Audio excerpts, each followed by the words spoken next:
wala msifuatishe namna ya dunia hii, bali mkeuzwe kwa kufanywa upya nia zenu. So sio roho. Roho ifanywange upya. Roho ilisaliwa mara ya pili.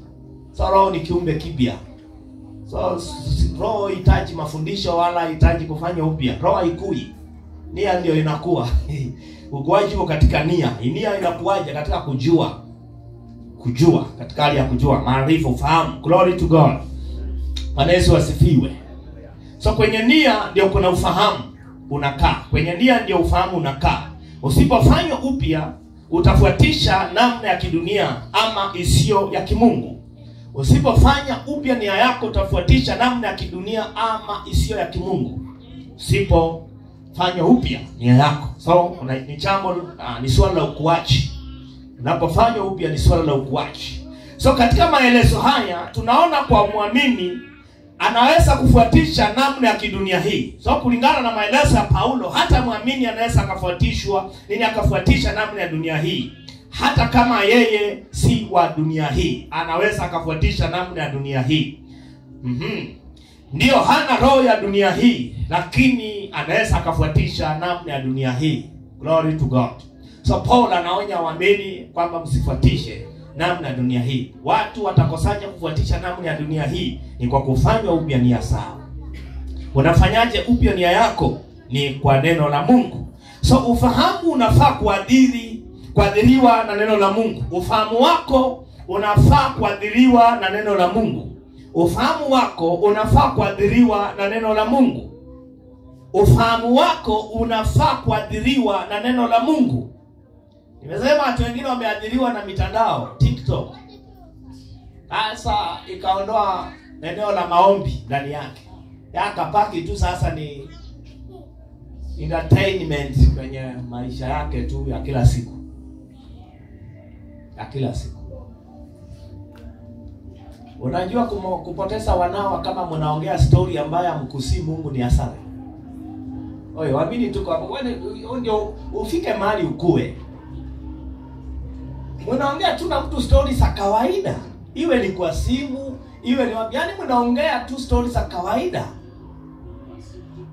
Shallows tu kabisa za kawaida. Ufike mahali mtu kama anakuongelea stories za kawaida na unaona kama anaenda unamwambia huo muda nafikia ni kama tunaharibu mta bure. Kama mtu aliuliza mali, mtu anakupigia simu. Na anayekupigia simu huyo akikuuliza hii maswali hata hana hiyo ruhusa. Unaendeleaje? Umeamukaje? Umeenda kazi, uchaenda? Sasa hii yote ya kazi gani? Nani amekuruhusu? Kuna mtu amesema nitoe ripoti kwako leo. Unajua si kila mtu anafaa kuuliza maswali ya jinsi hiyo. Ukweli, unajua mchungaji ana right ya kuuliza ana sababu. Lakini si kila mtu utamruhusu Matthew anakuuliza nani alimpa ruhusa ya kuuliza haya maswali. Unatoa ripoti kwake kama nani? Yeye ni nani kwako ndio utoe ripoti yako kwake? Kuna mali ilisainiwa kwamba atoange ripoti kwako ya maisha yako. Utoe ripoti ya maisha yako kwake. Ifike mali ukue. Mwambie sina muda kupoteza. Mimi kuna makastoma huwa nakataa kuwapepa wakati nimeanza kuongea neno la Mungu. Na kwa by the mimi ni tofauti sana. Nikianza kuongea neno la Mungu, nina right ya kutopepa customer na asifai hata sitakangi akae kama ananisumbua akili. Bana ninachoongea ni cha muhimu zaidi hata pesa anayetaka kulipa. 50 bob ama 100. Na mimi nataka kuokoa roho ya mtu. Alafu wewe unataka hata kama ni 500 na roho ya mtu na 500 ni nini cha muhimu?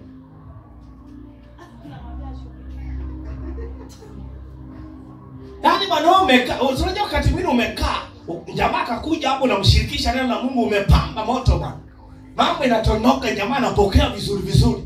Alafu jamaa anakuja hapa na kujua na kuambia nataka tuende mahali fulani, namwambia chukua nyingine, anasema nataka kunibeba aje.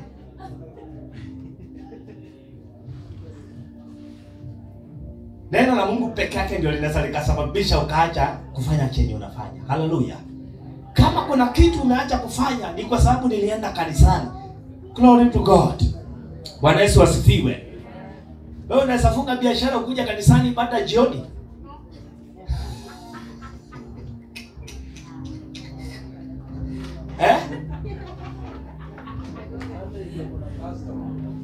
Mwingine anakuambia Sunday ndio kinashika kweli kweli. Unajua mimi ni watu wangapi nikishatoka hapa nikienda jioni kwa barabara nakutana na jamaa ananiambia leo bwana kwambia ndio siku ya kazi. Tunawapepa watu tukipeleka kanisani. Wewe kaangu kipepo kiwapeleka kanisani. Na mimi Mungu ananipa ujumbe wenu. So mimi ndio niko saidi naona rohoni yeye mnaona mwilini. Maana hata same hao watu wenye wananiambia hao ndio Mungu anasema ananena na mimi kuwahusu. So niko juu. Wakati wewe unaenda hapo wamekauka kutoka asubuhi. Wanakuambia leo siku imekuwa mbaya na wanakuambia siku ilikuwa mbaya na wakati nimeanza na Kate nilianza na customer. Hata sijakaa ninamshukisha nimepata mwingine. Kitambo nifika kwenye wamekaa pale, wananiambia leo kumekauka. Nimeshaunda 300 siko mfukoni. Naenda hapo kitambo ananiambia leo kumekauka, customer amekalia tayari tumeondoka. So tunapita tu hivi. Nikisha suba tu kitoko milia amenipigia simu nipeleke keleleshwa. Nimewasha. Hii pesa unangangana nayo Sunday. Baadaye pesa ya Sunday na kile unakuwa umekosa Sunday. Wewe umepata hasara kubwa hata kama umepata milioni. Una hasara mbele za Mungu. Kila ulikosa Sunday ni cha maana kuliko milioni 1. Unajua pesa iwezi nunua wai. So unajua hivyo. Wakati mwingine unafunga kazi for the sake ya kujifunza na kuelimisha akili zako. Mtu anaweza kuja kanisani, nilienda kazi. Wakati mwingine inatisha by the way, inatisha. Pesa yenye umepata Sunday mwaka huwa inakununulia shamba. Saidi watu wanakuwa na njaa. Ama zinatanganya.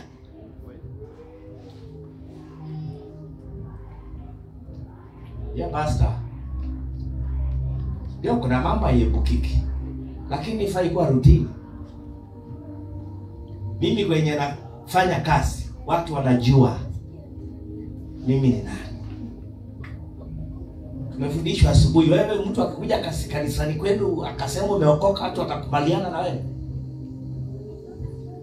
Bana hata watu hawajui siku gani wewe unaomba uko tu. Wewe uko tu. Hawa kina Feba hawa. Mulisa Feba. Wakati wengine wanakuwa wajanja kidogo. Wakitaka niwafanyie Feba kwa mambo fulani wananiuliza baba, utaanza kuandika mambo yako saa ngapi na utamaliza saa ngapi? Maana wanajua hilo ndio eneo la kujifunza Biblia kwa nyumba. Nikiandika notes. So utakuta wakiona kuna kitu wanahitaji sana wanakuja nakwambia baba uko karibu kumaliza, ukimaliza hii page ndio utakuwa umemaliza. Maana wanajua kuna page zinaandikwa zikifungwa zingine zikikuja, page inaanza upya inamalizwa nyingine inakuja. So anakuuliza sasa ukimaliza hapa ndio utakuwa umemaliza. Lakini nikishajua hivyo najua kuna kitu wanahitaji lakini wanakuja indirect. Kuna wezekano wanasikia njaa na hawataki kuidirect baba. So wanatumia ujanja na mimi nashikanisha najua hapa njaa inaanza kuitana. Kasini kwako wanafaa wajue wewe ni mtu wa Mungu, umeokoka. Unaendaga kanisani.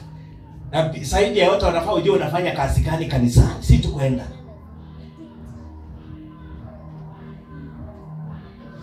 Maana kama unafanya kazi, kiongozi wako kazini hajui wewe ni mtu wa Mungu. Ndio sababu anaweza akakupangia tu Sunday njoo kazini. Unajua yeye ana shida, hajui, hujai mshirikisha, hujai mwambia. Unafaa mwambie iwe la kwanza na ya mwisho. Mimi ni mtuma, natumikia watu, namtumikia Bwana.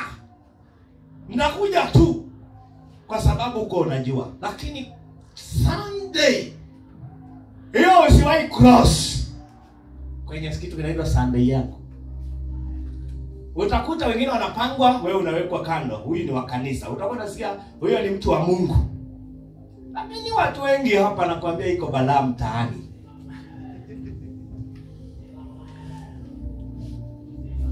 Boga, Wewe ni shahidi kubwa, unaweza kutusaidia. Umefanya kazi za Sunday? Kuna shamba ndogo ulinunua? Asimu za hiyo ulikuwa ukinunua wewe hiyo Sunday unazo? Zisilipiwa. Nanyang'anywa kwa hizi barabara tu.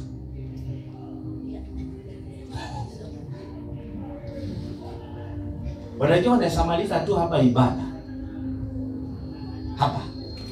Na ukapigiwa simu baada ya kila kitu ya kanisani, umepepa kila kitu umekaa chonjo. Hapo unapigiwa simu. Unaambiwa njoo Lavington. Na chenye unaambiwa ubatilishe switch socket tu. Ukishabatilisha alafu tajiri hata kulisi unataka ngapi? Anahesabu 1 2 3 4 5 6 mpaka 10. Anakuambia chukua. Unatoka yani ni masaa tu. Mungu ameshakutengenezea mambo yamekaa sawa. Lakini siku mzima Sunday from morning mpaka jioni. Alafu na 200, 300, 500. Hata ukipanda kwanza ukitoka huko unafaa kula lunch hiyo Sunday, kwa hiyo 500 ama hiyo 1000 baki na 900 utumie fare. Ukifika kwa nyumba una kitu Sunday, hiyo pesa yote imeisha. Lakini wamefundisha kanisani mambo mazuri ya kuwajenga watu wa Mungu. Kuna uwezekano hiyo siku kuna mama amesema kitu. Wakati ni vizuri kufuatilia mafundisho na kurudia. Kwa sababu wakati mwingine tukifundisha hapa, aidha ulitoka nje au akili ili focus kwa mtoto. So kienye kilisemwa kilikuwa kibadilisha maisha yako ama kiwe ndio jibu na miaka 3 kwenye maisha yako. Lakini ikakupita, ukirudi kufuatilia polepole, akili yako inakuwa imetulia na unasikia kila kitu vizuri. Mfano, nikishamaliza kufundisha, wewe ndio ufuatilia kila kinafundishwa hapa. Utakuta kumbe wakati ulikuwa kanisani hukusikia vizuri. Notes zako utarekebisha. Mwalimu study, nini mwanafunzi study, mwanafunzi aliyo sahihi, hivyo ndiye anafanya. Glory to God. Bwana Yesu asifiwe. Tuko pamoja leo. Tuko hapa, nafikiri bado tutapendana tu. Hatuwezi choko sana hivyo na ikayo. Tutapendana tu nyinyi watu wangu. Nilifanya kazi ya kuajiriwa, msungu alijua. Alijua maji. Alijua. Kuna Sunday tu moja aliniomba na aliniomba tu kuomba. Na hiyo Sunday niliumia sana kwa sababu nikiwa kazini nasikia vyombo zinaimba, watu wanaabudu, wanaomba, nilikuwa nasikia kama natetemeka. Nilisikia kama nimekosa kitu cha msingi sana. Mpaka ni yani kuniambia niende Sunday. Hiyo siku hata unafaa, wacha nikwambie, ukiambiwa uende Sunday kazini ililasimika, usikae na furaha. Ukipita mbele ya tajiri au umenuna tu. Umenuna tu. Anakuita anakuambia leo umekuaje? Umekuwa kwaje una furaha? Mwambie nimekosa ushirika na wenzangu. Nimekosa kitu cha msingi. Lakini unaenda Sunday unafurahi. Atakwambia njoo tena. Unaona asili kwetu Sunday ndio kunakuwa na kazi zaidi. Na kuna siku kitambo kabla nikondoe macho kwa tajiri vizuri. Kweli kwamba ningeenda. Nilikuwa nauza hapo ya kile kinauza. Kwa siku moja akakuja akaniuliza, "Mbona sasa ndio uzaji?" Kwambia kwa sababu sifai kufanya kazi sana. So nikakuwa tunaongea. In fact, unaona huyo jamaa anafunguanga. Afadhali akoza siku zingine. Sunday kunakuanga na pesa. Lakini mimi ile siku nimeenda, sionangi hata na store. So kutoka hapo hiyo kazi ilianza kufungwa kama hakuna mtu kufungua kazi. Juu kitu kwanza sitauza. Asitakuwa na amani, hata kama anaweza kuja ni assume ndio nisiuze. Ile ajue kwamba hapa ni kubaya. Na kutoka hapo ndio alikubaliana na mimi kwamba kazi ya Sunday afadhali ifunge. Dunia sana. Na kama wewe ni mwaminifu na bidii kwa kazi ya Mungu, alafu wamekwambia uende kazi Jumapili, na kama wameanza kusoea. Unajua mambo mengine ni mapepo pia. Njoo unishirikisha tuombe. Maana mapepo pia inaweza kupitia tu ndani ili kusuia usimtumikie Bwana. Kuna mengine tunaomba. Tajiri mwenyewe anakuambia sikutaki Jumapili hapa. Sikutaki. Sio hiyo ni kitu kwanza kuonyesha kwamba Mungu amemwonyesha huyu hafai kufanya kazi. Lakini ukienda Sunday unafurahi. Unamfanyia kwanza kazi kwa bidii. Anaona unajitoa. Mama, sasa kama mama anaambiwa aende Jumapili, tumekosa mama kanisani. Alafu uende unafanya kazi kwa bidii, tajiri atatingiza kichwa anasema, "Wow, that's very wonderful." Papo unajitoa kuliko siku zingine. Kwa sababu umejua tu hiyo Sunday atalipa vizuri. Anaanzia tu hapa anasema sasa Sunday nyingine unaweza kuja. Huyo sasa ila anakulipa 5,000 ya siku moja tu. Hiyo Sunday nyingine unaweza kuja. Ya. Unaweza kuja ya. Saa ngapi? Nilikuwa nataka kuja saa 3. Hata saa 2 ukisema naweza kuja. Umeshajiweka kwenye mtego. Inakuwa ni hivyo. Umekamatwa hivyo sasa. Jitambue wewe ni nani. Haleluya. Uzuri wa siku ya Jumapili ndio siku pekee tumekutana kufanya ushirika wa pamoja. Weekdays wengine wako kazini. Hatuwezi wasuia. Wako kazini. Kazi na waruhusu mpaka saa 1 usiku, saa 2 usiku. Sasa wale tumepatikana Tuesday ni 2 watatu. Hatuko wengi. Sasa leo ndio tunapatana na ndugu. Unamuona mwenzako, unafurahia. Kama kuna shida zinatatuliwa leo Jumapili. Tuko pamoja watu wa Mungu. Glory to God. Oti wakifika tu mahali wataka kujaza na nafasi yako ya Jumapili, nishirikishe. Maana sinakwambia zingine ni mapepo. Si unajua kama ni ya mapepo, ukienda kuambia tajiri atakufuta kazi. Na hataki ufute kazi. Kuna zingine tunaambiwa hapa vita vyetu si vya damu na nini. Unaweza kuwa ujasense. Ukisha sense ukajua hapa si kawaida. Huyu tajiri ama huyu kiongozi wangu wa kikazi si kawaida, amekuwa influence na pepo. Unaenda tu makotini, unadeclare, ukirudi kesho wewe ndio mtu wa kwanza kuchukua kwa watu wengine na kuambia wewe Jumapili unakaa mtu wa kimungu hivi, enda tu mtumikie Bwana. Anawachana na wewe. Tuko pamoja. Kuna wakati kuna mtu anaitwa Nehemia aliposikia ukuta Yerusalemu na watu wao wametekwa nyara, ukuta Yerusalemu umepomolewa, na anafanya kazi kwa nyumba ya mfalme alikuwa kama waiter. Alikuwa na safu yeye ndio anaoja chakula cha mfalme. Na ndio nakwambia ukipewa kazi kazini fanya kwa bidii. Ni kanisani. Kama ni wa kuonja tu vizuri. So Nehemia aliposikia hizi habari zikawa habari mbaya. So akajua hapa kuomba nafasi vile mfalme anampenda atampa nafasi. So alianza kumhudumia mfalme wakati amekunjamana, yani unaelewa, umejihurumia, unaona. Mfalme akamuuliza shida iko wapi? Sijawahi kukuona kwenye mti. Hujaikaa kwa namna hii. Lazima kuna shida. Akamwambia, kamuelezea ripoti nimepata. Watu wetu wametekwa nyara. Ukuta imepomolewa, adui ameingia. So mfalme anamuuliza unatakaje? Akamueleza mfalme anachokitaka. Na mfalme akamshughulikia mpaka akampea. So unajua kupita hata kwa mpaka peke yake ilikuwa ni balaa. Hawezi. Lakini alimake sure kwamba njia mfalme ametengeneza mpaka aende na arudi. Glory to God. Bwana Yesu asifiwe. So wakati mwingine ukicheza na siku yako ya Jumapili, mtu anataka kucheza na akili yako hapa. Mwambie Kristo anatukuzwa ndani yako. Mwambie nilikuwa nimepangiwa niende nihubiri, sasa nitakuchache kasi. Watu nimepangiwa sasa watu wote. Nitakuwa nimewakosea. Glory to God. So nataka tumalize. So namna mojawapo ya kuadhiri fikra au ufahamu wa muamini ni kulitafakari neno la Mungu. Sasa hapo ndio tutakuwa tuna flow sasa na hii kutafakari ya kibiblia na si ile ya kibinadamu.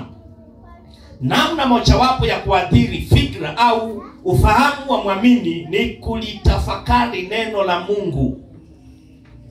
Biblia inasema tusifuatishe namna ya dunia hii, bali tukeuze kufanya upya nia zetu. Utaadhirishe fikra zako, utaadhirishe nia yako ni kwa neno la Mungu. Yaani utaadhirishe fikra zako kwa neno la Mungu ni katika kutafakari neno la Mungu. Kutafakari neno la Mungu. So hiyo namna mojawapo ya kuadhiri fikra yako. Na hapa kutafakari ni kutafakari kwa kibibilia. Maana kuna kutafakari kwingine. Kuna hiyo tafakari nyingine na kuna ile ya kibibilia.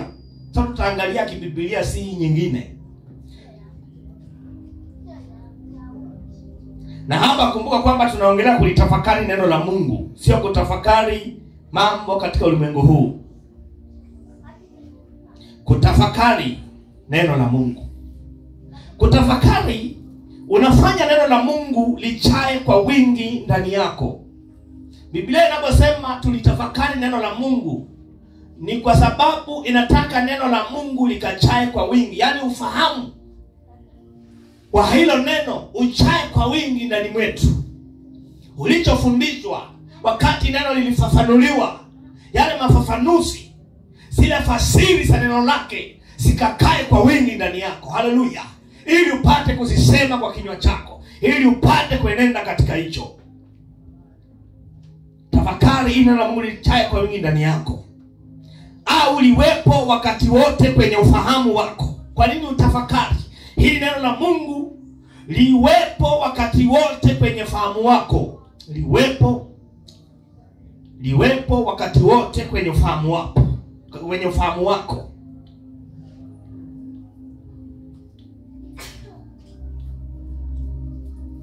Na kati unavyolitafakari neno la Mungu, ndivyo unajikuta kwenye maongozi ya kiroho. Kati unavyolitafakari neno, hivyo ndivyo unavyojikuta kwenye maongozi ya kiroho, ama maongozi ya roho. Hivyo ndivyo unavyojikuta kwenye maongozi ya roho. Kati unavyotafakari, hivyo ndivyo unavyojikuta kwenye maongozi ya roho. Maana neno lenyewe ni maongozi. Kulitafakari neno la Mungu ambalo ni maongozi, hivyo ndivyo unajikuta katika ukaribu wa maongozi ya roho wa Mungu. Na kama ni hivyo, ninapotaka kuchukua hatua, tayari na kiongozi ndani yangu. Kama neno la Mungu ni kiongozi wangu, ninapotafakari neno la Mungu, kama neno la Mungu ni maongozi kwangu, na ninapolitafakari na kuwa karibu katika maongozi ya roho, inamaanisha ninapotaka kuchukua hatua, tayari ninaye kiongozi wa kufuata. Ninaye kiongozi wa kumwangalia, ambalo ni neno lake Mungu. Tayari nina maelekezo. Ninapotaka kuchukua hatua, nina maelekezo tayari kwenye ufahamu wangu. Na maelekezo tayari. Kama anayetaka kuchukua hatua ya kuoa, unataka kuchukua hatua ya kuanza kanisa, maelekezo. Tayari nina kiongozi, nina maelekezo kwenye ufahamu wangu. Nina maonyo. Maana ninaonywa ni nini nifanye, ni nini nisifanye. Kwenye maelekezo, iko kwenye ufahamu wangu tayari. So, maongozi yapo tayari. So hivyo, naweza kwenda kwenye mapenzi ya Mungu yaliyo mema, ya kumpendeza na makamilifu kirahisi. Kwa sababu gani? Nina maelekezo ndani yangu. Nina maongozi ya Mungu ndani yangu. Hivyo, ninaweza enda kwenye mapenzi ya Mungu yaliyo mema. Ninaweza enda kwenye mapenzi ya Mungu yaliyo mema, ya kumpendeza na makamilifu kirahisi. Kwa sababu gani? Ufahamu wangu umechawa na neno la Mungu. Ufahamu wangu umechawa na ufunuo wa neno la Mungu. Hivyo naweza enda kwenye mapenzi ya Mungu yaliyo mema, ya kumpendeza na makamilifu kirahisi. Kwa sababu kwenye ufahamu wangu kumechawa neno la Mungu. Kumechawa neno la Mungu. Na katika neno la Mungu, ama hilo neno la Mungu ambalo limejaa kwenye nia yangu, ni maongozi ya Mungu ambayo kuna maonyo ndani yake, kuna maelekezo ndani yake, kuna mafundisho, maonyo na mambo mengi katika hilo neno. Nasaidiwa na hilo neno.